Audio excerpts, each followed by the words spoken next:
Inumbang ang maimbestigaran dagiti maatap a substandard yellow tactiles anay montar karagiti na duma-duma a kalsada iti syudad ti Baguio sigon kani Baguio City Mayor Benjamin Magalong.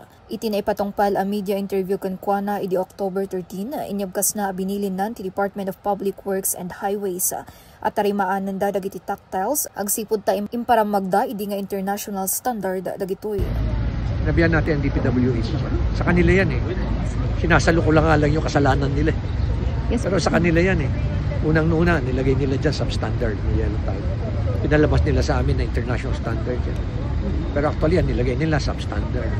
Tapos, ano pa, exorbitant pa yung price. Dapat nga rin yan, makasuhan. Makuha din yan, maimbestigahan din yan. Naloko kami dyan eh. May naigitray-takat na kunamat ni Engineer Richard Lardizabal, dadaulo iti City Engineering Office nga addan dagiti imo na asaritaan iti lokal gobyerno iti syudad mainaig kadagiti parikot kadagiti tactiles anagalis nang runa iti tiyempo ti panagtutudo ken iti panakadadaol dagitoy. Initially, dati discussions di tanay, dagiti tactile nga kuha tayo niya, na niya ti aramidan tayo. Iso nga ni Mayor, nagsurat pa iti DPWH because please take note that most of these tactiles na naikabkabil tayo, it's being implemented by the national agency.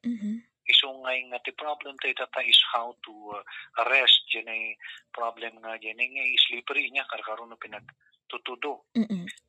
We engage, nagingay anti-students tayo ti SLU, dangay iti proposal dangay, nagaramit dangay pimanta experiment, na inpahid mingay, na ipahid dati along General Luna Road, nakita ming dati napintas, napigkat, na diyang inkabil dang non-slippery nga agent, nga solution na in-experiment. However, hanggamin nga bumayagmat. Iso nga ibagbagami, kinyada no, baka mabalin pa niya i-enhance na ito yung experiment so that we can use it by probably next year papunduan tayo magmaterialize ito itap na iso lang ti ipahid tayo. Inyo na unay ti engineer at ipanakaikat dagiti yellow tactiles kat panang sayang ti kwarta wenno pondot iti gobyerno. Inlalawagmat ni Dr. Samuel Aquino tadaulo iti Persons with Disability Affairs Office wenno PIDAW ti kinapatag dagiti yellow tactiles para kadagiti persons with visual disability agsipud daytoy iti aramatan da agiyan no dumaldalyasat da iti na duma-duma apasat iti syudad.